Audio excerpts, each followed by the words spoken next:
Hi, welcome back to my channel. This is Rah, and I'm here to take you through some steps that I went through, and I can tell you that my journey may not work for you, but I just want to share the process that I have gone through in the past 7 years of me going into the program, leaving the program of Alcoholics Anonymous, and you know, Alcoholics Anonymous for me was a catalyst to bringing me into enlightenment, awareness, consciousness, and to really awakening to my innermost self.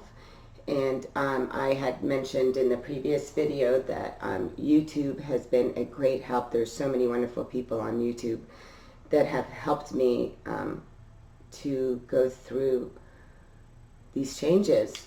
And you know, when I came into the program, there was a lady who wanted to help me go through the steps. You know, they call it sponsorship, and that's somebody who takes you through the big book and also helps you identify your similarities, not the differences. And what that has done for me through the process that I didn't really get, and to be really honest with you, I did not get it in the beginning. This lady came up to me, God bless her, she had the best of intentions, and she said, let's go through the steps. And I looked on the wall and I said, we admitted we were powerless over alcohol, that our lives are unmanageable. Okay, great, I'm here, aren't I? Came to believe that a power greater than myself could restore me to sanity. Well, yeah, it was that power that brought me in here. What's 3? You know, turn my will over to the care of God as I understand him. And I was like, turn my will? God gave me free will. What are you people talking about? And 4 has made a searching moral inventory of ourselves. And I thought, what? You want me to look at, you want me to give you stuff? You want me to talk to you? I don't know you. I don't trust you. And I said, I can't do this. And I went through for the first 3 months of not wanting to go within, and literally I was going to the meeting for the guy, and I was going to the meeting because of court, and I was going to the meeting because I didn't want to lose my son, and I was just not hearing the similarities. And like I said, you know, it takes a lot of work. It really does. It takes a lot of work to, and a willingness to surrender to that this is it. This is the last stop. That, you know, am I willing to see that I've hit rock bottom? And I thought, rock bottom? I hit rock bottom in my 20s. But I kept on going. I kept managing what I thought my life, because I paid my bills, I raised my son, and that I wasn't hurting anybody. So I don't even understand what you mean by that. So to tear it down, I'm just going to kind of read. So on the first step, it says, we admitted we were powerless over alcohol, that our lives had become unmanageable. Who cares to admit complete defeat? Admission of powerlessness is the first step in liberation. Relation of humility to sobriety. Mental obsession plus physical allergy. Why must every AA hit bottom? And so the word powerlessness just did not sit in my essence, in my being that time. And I thought, what are you talking about? Powerlessness. Until I got it. And I can tell you that I got it a long time after that. But I was willing to give that surrender, that complete defeat, that that my life had to change, that there was something within me that was just, I was hurting so much. So in years of doing shadow work, and also the 12 steps and other things that I have been just seeking and searching, but in that moment, that awareness, that epiphany did not happen for me. And I can't say that it won't happen for you. I know a lot of people that work a program or any kind of program, whether it's shadow work, like I said, which is similar to working a 12-step program or any other program, working with a therapist and so forth, that you kind of, that one is to really go within and look at, what does that mean? What does powerlessness mean? And now I get it, you know, and that powerlessness is that I was turning over my power over to people, places, and things. And that could be anything from drugs, work, sex, relationships, and that, if anything, on my outer, I was so on my outer, working on, that drink, that one drink turned to 2, 3, 4, 5 daily, daily drinking. And it was never enough.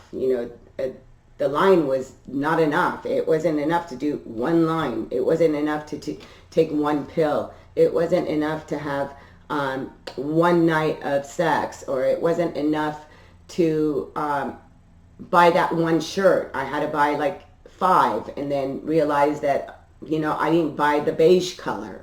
And so I was never really happy inside. I was very disconnected. So the program is, about spiritual malady. So that disconnect with source. I was so disconnected from God.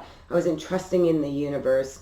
I had a total resentment toward source. I had felt like I had been left alone to the wolves until I learned to become a wolf and not the sheep.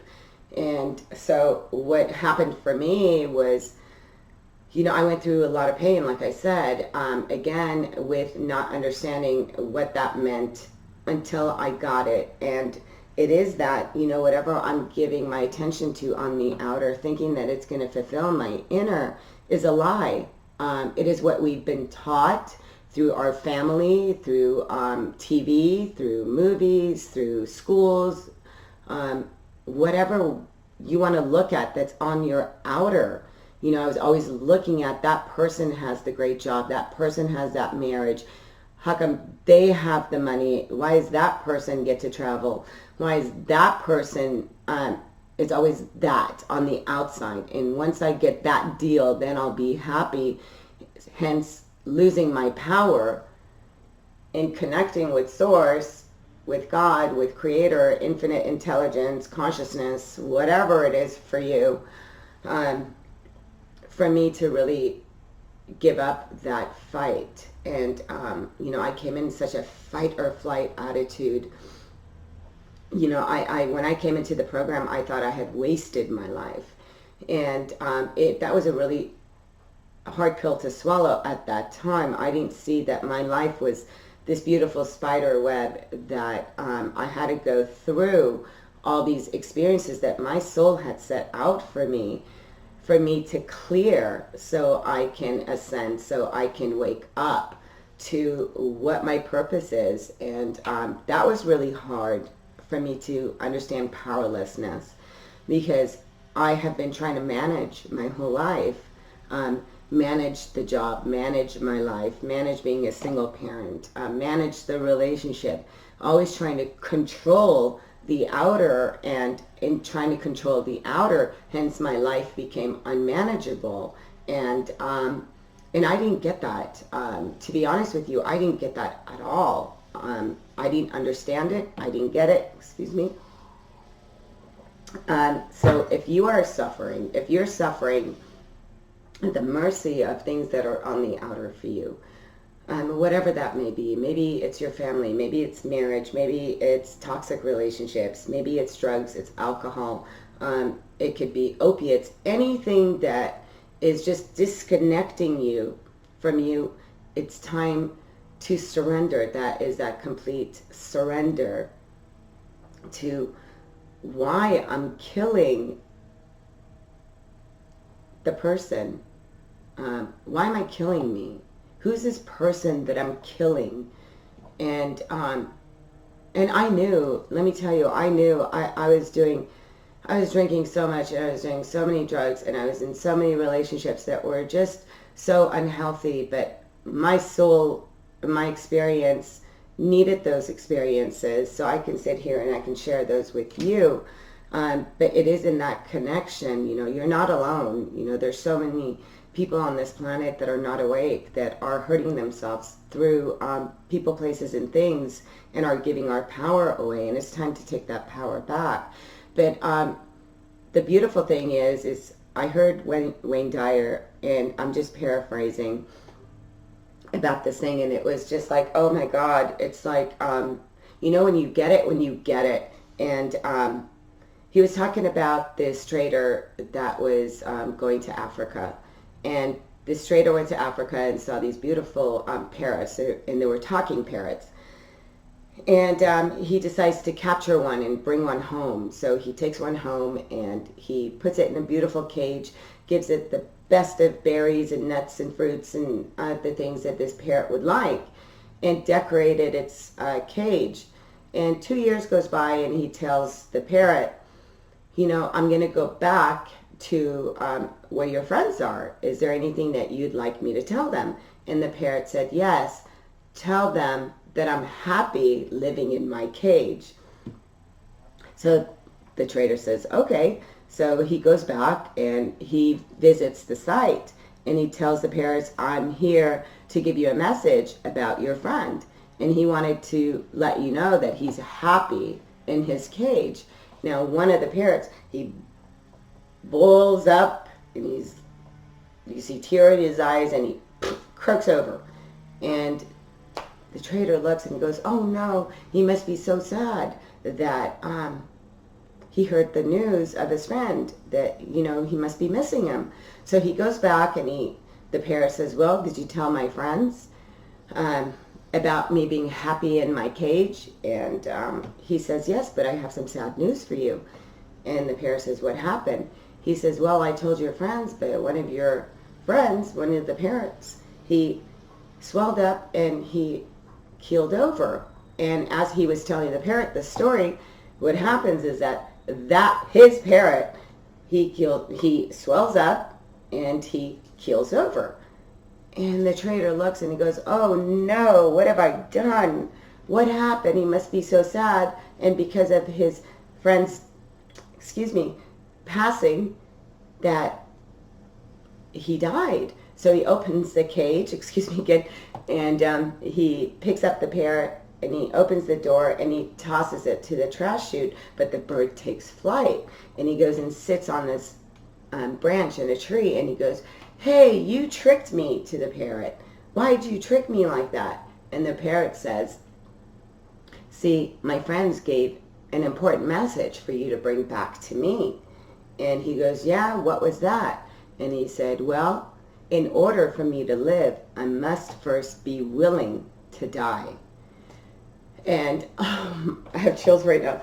And oh my God, but that's just it. So what does that mean? I love that story. I love it.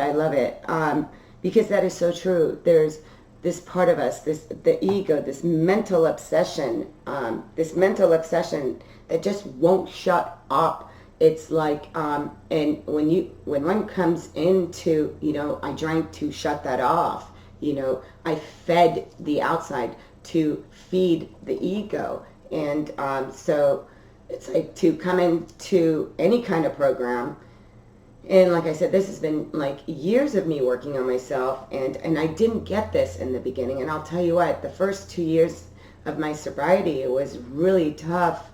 And I tried again through trying to quieting the mind, but I didn't understand that it was the thinking. I thought, once that obsession is lifted and that I stop drinking, that everything's going to be okay. But that's not the case. Yes, the obsession was lifted, and it was lifted months after I came into the program. There's this magic that happens, and oh my, I'm so grateful for that, because in that happening, it allowed me to go within. But what happened for me is that after the first year and after doing the 12 steps, I started sponsoring a lot of women, and I started taking, I had at one point 7 sponsees, 4 commitments in meetings, and I was going to 14 meetings a week. And what I was doing was that I myself was back in step 1. And that means that, again, I was not going within. Even though I had done my step work, the step work was so fast. I did it real fast. Like I said, there was a guy at that time in my life that was very unhealthy, but that needed to happen, and I will get into that later. But realizing that oh my God, I'm putting all my energy right now. Yeah, I want to help those people and I want to help that girl, but every girl that I was sponsoring was a mirror to me. And so it said to me that I was still in alcoholism. And that ism, it's I, self, and me. And it was still this victim mentality, that I was still comparing my inner to the outer world. And that comparison is not what step one is. It is in really surrendering and that obsession being lifted. Now it's time to go within. Now it's time to get to that mental space. Now it's really the time to look at what is powerlessness in your life, and what are you giving your power to, and isn't it time to take that power back and to realize that our outer is the reflection of what's inside, and it's in that inside. It's an inside job. So what part of me has to die? What way of thinking has to shift? It's either shit happens or shift happens. And that shift is what is being called for, is to shift the way I look at things. It's to allow myself to see life differently through new eyes. And those new eyes, new pair of glasses, is something that happens when I take the time to stop distracting myself from the outer and to learn to go inner and to become conscious of what it is that I'm thinking and how it is that I'm feeling, and putting the two together. And when you first come into the program, or when you're done drinking or using or whatever your thing is, or all of it, it's just like wah wah wah wah wah. That was what was happening to me. And I had to really I must have hit thousands of emotional rock bottoms, emotionally like dead. And it was really, really painful. But I can tell you that, oh my God, I'm so grateful that I stuck with it. I'm so grateful that I did not pick up the drink at that time. And it was the drink that I had to stop first. It was the alcohol. The alcohol and the cocaine is what I had to stop with in the beginning. That was my step one. Before I can even understand that I'm giving my power away to people, places, and things, like that did not resonate.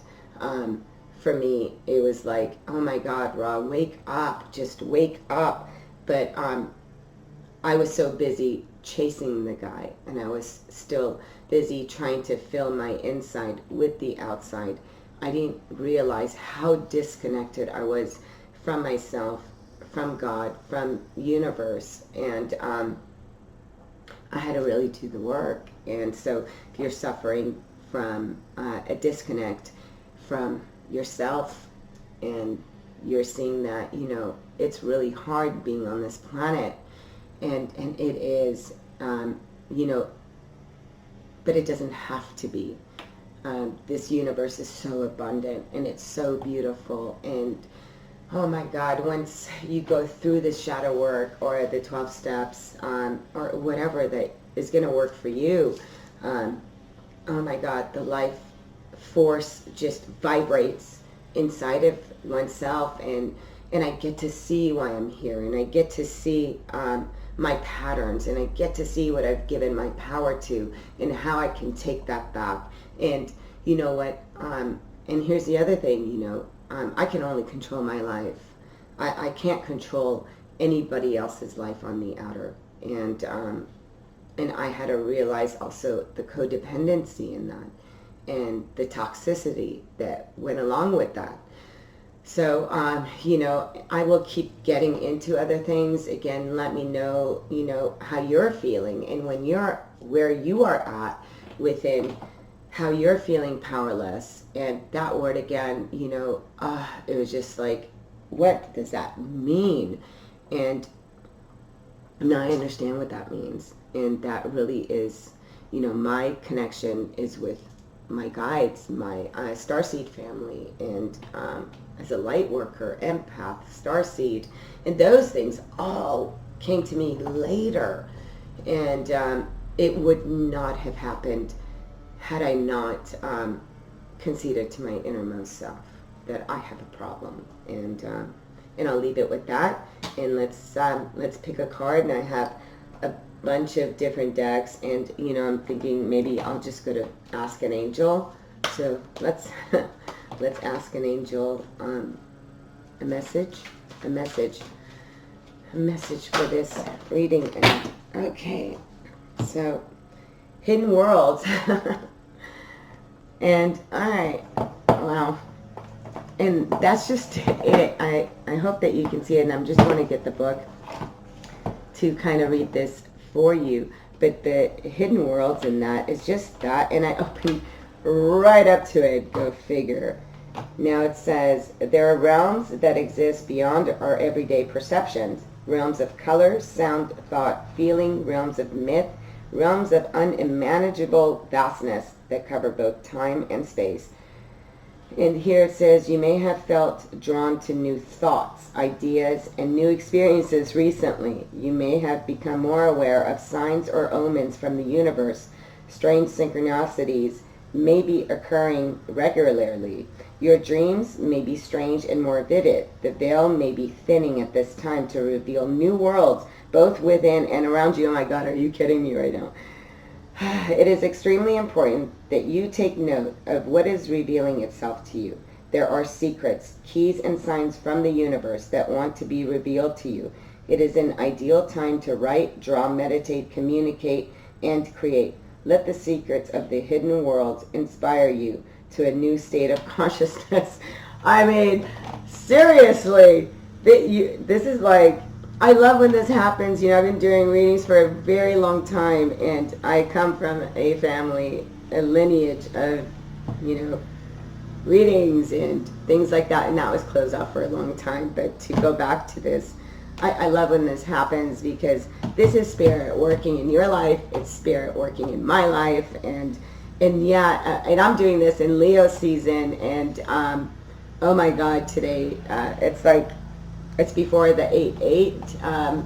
It's coming up, and you know, there's so much I don't know about astrology, and I'll get into that. But I'll tell you what, yeah, it is time for shift to happen, and not allow shit to happen anymore, and to really realize that, oh my God, if you're getting signs, if you're seeing numbers, if somebody's telling you, you know, maybe you want to talk to somebody, and if you're drawn to videos like this or other videos that are similar about changing your thinking and about addictions and about ascension and about waking up, then oh my God, you're ready to allow life to show you its beauty. But first you gotta surrender to, or you don't, but you know, and I always say that there's no you got to, you know, when you're ready. And right now the portal is open. Walk through, and allow this shift to happen in your life.